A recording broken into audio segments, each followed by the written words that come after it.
I run an investment fund, which is really a fancy way of saying that I invest in entrepreneurs and I invest in entrepreneurial ideas. What a lot of entrepreneurs don't realize is that there's no lack of money in the world. There's a lack of good entrepreneurs and really good ideas. So one of the members of the 1%, which is one of my mentoring communities, asked a great question about what does it take, what does it require to have an idea and to have momentum enough that it would attract an investor, because she knows that she's got a great idea and she wants to know what else needs to be in place to ensure that I can get the capital that I need to be able to make a splash at this and build a multi-million-dollar business. Here's what I told her. One, you have to be bought in, because I've already told you it's a good idea. Yes. We already know that there's a market for it. I went and got a job to finance this thing. Good work. Good work. So that's a huge step. Mm-hmm. Number two, you need to have a clear path to victory. Okay. Clear path to victory looks like a well thought out strategy. Okay. We're going to launch here, partner with these people, roll out these 3 products. Here's what the market looks like. And here's where our strategic advantage is. Okay. Simple as that. And number 3, you need to actually have a strategic advantage. One of the biggest fallacies that entrepreneurs fall into somewhere at the beginning of their career is that they have to figure everything out themselves. They need to be great at operations and sales and hiring and Amazon and the cutting edge stuff and how crypto is going to affect business. And part of the entrepreneur's job is to stay ahead of the curve. But it is not the entrepreneur's job to know everything and to do everything. Instead, that's why we build teams, or at least have partnerships or mentorships or relationships with people who can advise us. That's so important, especially at the beginning of a business. And so one of the things that is vital to ensure that a business is worth putting money into or your own time and attention into is, do you have a team of people that can support you? And team doesn't necessarily mean employees. In fact, it often doesn't.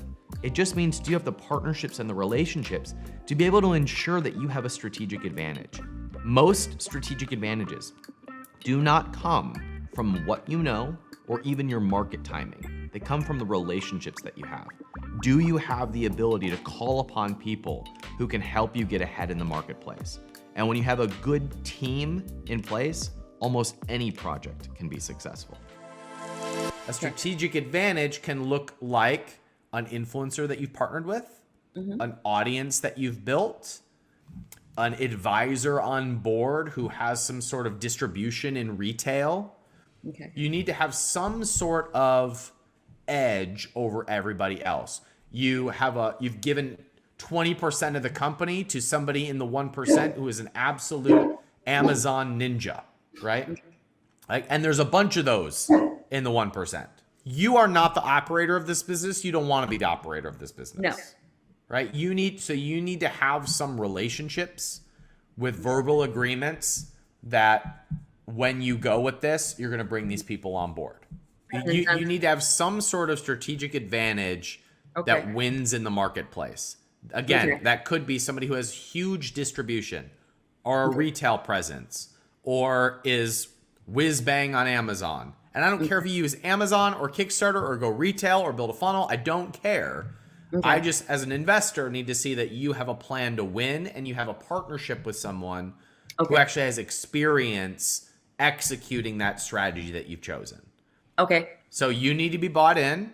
You need to have a plan to victory, and you need to have partnerships with people that give you a strategic advantage.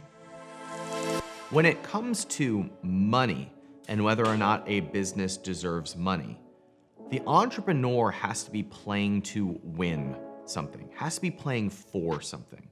But a lot of people who get into this game, especially those who are teaching entrepreneurship on YouTube or social media, are often teaching how to get out of something, to get out of your job, to get out of being broke. And of course, there's lots and lots of ways to make money so that you can have a little bit of freedom. But in order to build something that is going to scale and sell, you have to be running towards it, not away from something. When you're trying to build something to quit a job, you're in an avoidant mindset. You're trying to avoid losing money. So you're playing hedge, you're playing scared. Neither I nor any good investor invest in entrepreneurs who are playing tense, who are playing scared. Entrepreneurs have to be building something, creating something, casting visions, moving towards something. And so I told Debbie that in order for her to win and to be ready for capital, she's got to be playing to win at something, not just to leave something behind.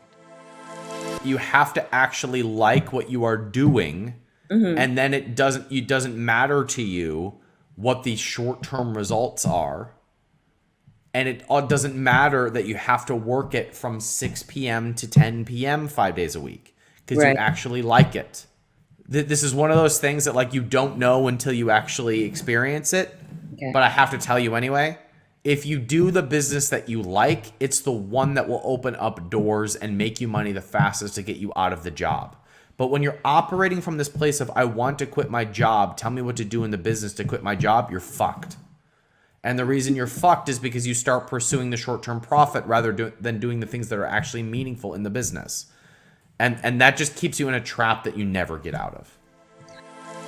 If you're at the beginning stages of your business, the most important thing that you can do at the very beginning is have a clear product roadmap for that very specific person that your business serves. When you know who you serve and what those core few products are going to be, you have the beginning foundation of a plan that can take you to 7 figures and beyond. If you want help with that, if you need clarity over who your person is, what your business is gonna look like, and what that roadmap to 7 figures is going to be for you, then I want you to go get the free resources over at capitalism.com/12.